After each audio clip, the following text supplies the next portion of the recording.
Grim Angus. Grim Angus is as grizzled and worldly a Trollkin as they come.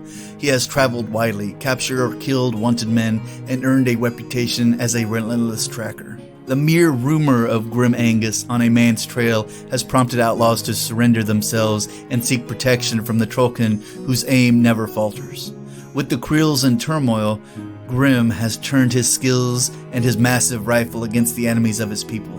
Grim learned to hunt in the dank wooded swamps of Ord's Worthmore. Though an albino, the mark of a natural-born Trollkin sorcerer, he eschewed his inborn powers to pursue his extraordinary talent for tracking and indulging his love of the hunt. As a youth, Grim Angus felt compelled to leave his isolated Kriel and to see the world, and he honed his abilities in his extensive travels. After exploring much of Ord and Kodor, Grim began tracking down criminals for a living. The dangerous work provided him with the thrill of hunting mankind, which he found particularly satisfying. Grim took to the work as if every day were a paid vacation, and his obvious enthusiasm inspired terror in his quarry. Crisscrossing Western Amor and hunting the largest bounties, Grim found more satisfaction from testing his limits than accumulating financial rewards. Eventually, the life began to wear on him, and he grew tired of taking out humanity's trash. Indeed, his prowess had surpassed the challenge. The murderers he chased were pathetic cowards, and he started to put himself in risky situations just to make things more interesting. The hunt having lost its pleasure, Grim journeyed back to the bogs and swamps of his youth, only to discover the region overrun by the battles of the nearby Thornwood. Warring humans had forced his kin to relocate, putting them in an even greater peril. Tharn had beset his Kriel in an attempt to expand new territory deeper in the forest, and many Trollkin had lost their lives in the battles. The stories of survivors recounted stirred a sense of purpose in Grim that he had not felt in years. Grim brings to the Kriels a wilderness cunning almost unmatched in Western Amoran, and the skills he developed in his previous life have given him a powerful edge. He moves through the forest with silent and patient skill, attacking the enemy with overwhelming force and ruthless efficiency when he finally strikes. To preserve the elements of surprise, he prefers firing his rifle headhunter from unseen vantage points or through dense cover. Grim does not always work alone. Sometimes he agrees to lead other kin in the wilds, tracking more difficult prey together. When the enemy is at last surrounded, Grim captures those who may be of use and executes the rest. Some Trollkin find this methodical manner on the battlefield overly cold and calculating, but Grim Angus has spent his life mastering a heartless profession, and old habits die hard. He has no time for indecision. He intends to deliver a reckoning to the enemies of his people, one bullet at a time. Well, I suppose a bounty hunter would be very, very good at taking out targets for his people. And the fact that he is also a warlock makes him even more dangerous. I'm curious if him and Alt and Ashley have ever met or teamed up on any kind of hunts, although I know Alt and Ashley usually prefers the hunting of beasts rather than men, but I suppose each bounty hunter chooses his own target, right? Alright, well, let's see what their Mark 3 to Mark 4 changes are. I doubt there's that much, but, you know, there can always be something. So, let's begin. And as always, let's start with his stat line, which is always important.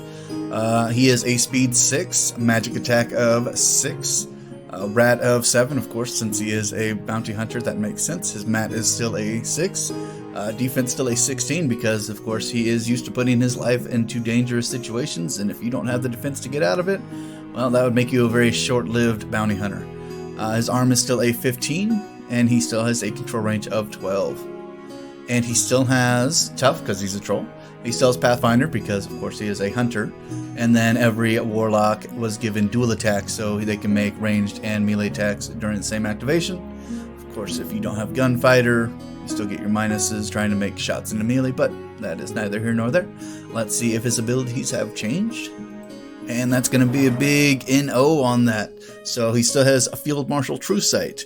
So cohorts in his battle group gain True Sight. And True Sight is this model ignores cloud effects when determining line of sight, and they also ignore stealth. So this guy removes stealth because, well, he doesn't see it anyway because he has been doing this a long time for very, very hidey type of targets. And then, of course, he is a bounty hunter, so he still has his takedown ability. So a model disabled by a melee attack made by this model cannot make tough rolls. And this model boxes a melee attack made by this is removed from play, so they don't gain any bodies and you don't gain any souls from a model removed from play in this manner. So it makes him a very dangerous indeed. Alrighty, let's check out his weapons. He still has his headhunter gun, still a range 13, POW 13 magical weapon. Looks like they removed Witch Mark off this, so he lost his ability to automatically target models that he shoots with it, with spells, so unfortunately that is gone. But he still has Bait the Line, which Warbeast in his battle group gain +2 speed when charging a model damaged by this weapon, and at a POW 13, pretty likely it's going to damage. This is kind of like giving people very, like, I would say Hunter's Mark Light for Warbeast. So kind of a nice that you can just do that on a shot. Still a rate of fire 1, but still nice to be able to, you know, get them that additional 2 speed. And then of course he still has his snare gun. It is still a Rat 7, range 8. Oh, and he has this, he has the ability to shoot this into melee, so he can knock down targets right next to him. The abilities on this weapon are still cumbersome, so if he attacks with this weapon, he cannot attack with his other weapon during this activation. And then the target's automatically knocked down, which is very useful, especially if you're trying to, you know, have your guys go in and just take him out wholesale. And then his last melee weapon is his blade gun, because his gun definitely has a blade on it, and any weapon held by a trollkin of his stature is usually pretty dangerous. This is a POW 12 weapon. He still has a MAT 6, so he can still do some damage with it. So, but let's check out his feat and see if that's changed at all. His feat is called Spread the Net, and no, it doesn't look like anything changed on that. While in Grimm's control range, enemy models suffer -3 defense. And then enemy models beginning their activation in his control range also suffer a -3 speed and cannot charge or make power attacks or special attacks. And it lasts for 1 round. So that is a very useful ability to shut down people and lower their defense to make sure that whenever the trap is set, well, your enemies don't really have much of a way to counter that. So he has very high mobility for a warcaster, which is kind of, or for a, you know, trollkin, because, you know, usually they're not super quick, but he figured out a way to be a little faster. Let's check out his spell list, see if anything changed there. Alrighty, well, it appears his bear trap has been replaced with man trap, which is basically the same thing as bear trap, but, you know, because he is a man hunter, or he hunts men because he's a bounty hunter. That makes sense for the name. Anyway, on a direct hit, warrior models hit become knocked down, and then it's a range 10. It is an AoE 3, so you can knock down lots of people. It's only a POW 12, but automatic knockdown is very useful at all times. His next spell, Marked for Death, has not changed. Still, target model suffers -2 defense, loses incorporeal and stealth, and cannot gain incorporeal or stealth while affected by Marked of Death. And yes, this is an upkeepable spell that you can keep on keeping on. Another spell that has not changed, Return Fire.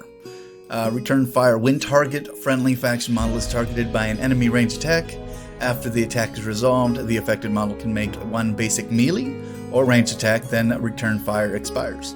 So that's just a useful spell to have to kind of give your guys a little, you know, a back punch whenever anybody kind of targets them with anything. So, and then Wield Secrets has changed a little bit.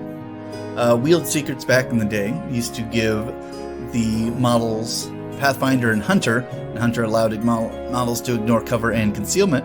The new Wield Secrets, target model gains Pathfinder and Prowl, so it basically gives your model stealth if they're within concealment, which is always useful, and that actually makes sense for a guy that hunts for a living. So, although Hunter still made sense too, but c'est la vie, that's how it happens. Anyway, that is everything for Grim Angus. Still very dangerous, a fantastic ranged warlock, and look forward to not having to play up against him on the field. Yeah, but he's very mobile. He has lots of good range attacks, and if you put him with other people that are also very mobile and lots of range, you can run that table pretty easily. But